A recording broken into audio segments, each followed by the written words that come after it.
il y a deux choses. D'abord, l'obligation de résultat et son évolution, et puis il y a la faute inexcusable. C'est lié. Bon, déjà, vous le savez que l'obligation de résultat, elle est née le 28 février 2002, devant la Cour de cassation, à l'occasion de l'affaire qu'il est coutume d'appeler l'affaire de l'amiante. Et à cette occasion-là, le tribunal, la Cour de cassation, pardon, a émis le principe suivant: en vertu du contrat de travail qui lie un employeur à son salarié, l'employeur est tenu, à l'égard de ses salariés, à une obligation de sécurité de résultat. Autrement dit, l'employeur doit réussir, pour faire simple, à ce que ses salariés sortent en bon état du travail. Si le salarié est blessé, abîmé ou pire, beaucoup plus facilement qu'avant, le salarié pourra obtenir des dommages et intérêts. Pendant 25 ans, la Cour de cassation a fait une application très dure pour les entreprises de cette obligation de résultat. Le moindre pépin, le moindre non-respect d'une règle en lien avec la santé au travail aboutissait à une condamnation de l'employeur, de l'entreprise. C'était quasi systématique. Et on a connu effectivement, le 25 novembre 2015, une évolution à l'occasion d'une affaire qu'on appelle, dans notre jargon, l'arrêt Air France.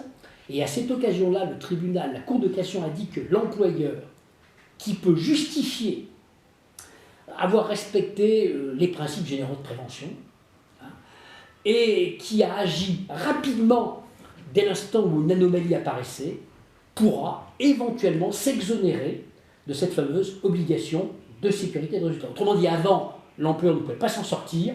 Depuis 2015, l'entreprise vertueuse, je vais l'appeler comme ça, qui fait le travail, qui fait une bonne évaluation des risques, qui a mis en place un plan d'action bien fait, intelligent, complet, effectif, autrement dit qui s'applique réellement sur le terrain, pas un truc pipeau avec une prévention de papier qui n'a aucune conséquence sur le terrain, l'employeur vertueux pourra peut-être s'exonérer de cette obligation. Et aujourd'hui, on ne dit plus obligation de résultat, on parle plutôt d'une obligation de prévention.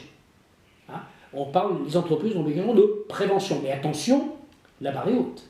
Il ne suffit pas d'arriver dans le tribunal et de faire des claquettes en disant je fais de la prévention. Il faut mettre sous le nez des juges une bonne évaluation des risques, la preuve que sur le terrain, les règles sont effectivement respectées. Si on a ces éléments-là, eh bien, l'entreprise qui a fait le boulot en termes de prévention pourra raisonnablement espérer s'exonérer de cette fameuse obligation de prévention.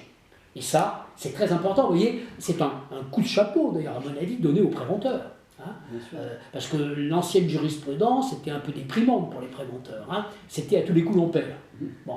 Et beaucoup de préventeurs disaient, attendez, à quoi ça sert qu'on se casse la tête? Si on est systématiquement condamné, on va poser le stylo. Maintenant, si la prévention est bien faite, et surtout si l'entreprise joue le jeu, écoute ses préventeurs, donne à ses préventeurs les moyens de faire de la prévention, eh bien, en cas de pépin, l'entreprise pourra s'exonérer de sa responsabilité. C'est très important. C'est sûr. Donc, vous voyez, premier sujet. Puis le deuxième sujet, c'est la faute inexcusable de l'employeur. Alors là, on en est où aujourd'hui? Pour qu'un salarié puisse démontrer que son employeur a commis une faute inexcusable, il faut que la victime de l'accident ou de la maladie démontre deux choses. D'abord, petit 1, que son employeur a eu conscience du danger avant l'accident. Et puis petit 2, la victime doit démontrer que son employeur n'a pas pris les mesures destinées à le préserver. Alors, le problème, c'est que la conscience du danger, elle est très facile à démontrer, puisque tous les employeurs français ont l'obligation de connaître la 4e partie du Code du travail, autrement dit les règles de sécurité. Autrement dit, un employeur est censé connaître les règles de sécurité. Donc tu es censé avoir conscience du risque professionnel. Bon. Alors, ça, c'est facile à démontrer. Maintenant, l'absence de mesures destinées à préserver, si l'employeur est vertueux, s'il a fait le travail, s'il y a par exemple, donc je reviens là-dessus, un bon document unique d'évaluation des risques, un bon plan d'action, si on est en situation de coactivité, s'il y a un bon plan de prévention, un bon protocole de chargement et de déchargement pour prendre des choses les plus connues, eh bien, dans ce cas-là, même en cas d'accident, eh bien, la victime ne pourra pas démontrer la faute inexcusable de son employeur. Donc vous voyez qu'aujourd'hui encore, l'employeur qui fait le job en termes de prévention, qui fait un travail sérieux, documenté, parce que je reviens toujours à la traçabilité, il faut prouver qu'on l'a fait, hein. Même si on l'a fait, c'est pas suffisant, il faut prouver qu'on l'a fait, ça fait partie du système judiciaire, la preuve, hein. Eh bien, l'employeur qui fait le travail pourra, je le répète, probablement s'exonérer de sa responsabilité. Et ça, c'est encourageant.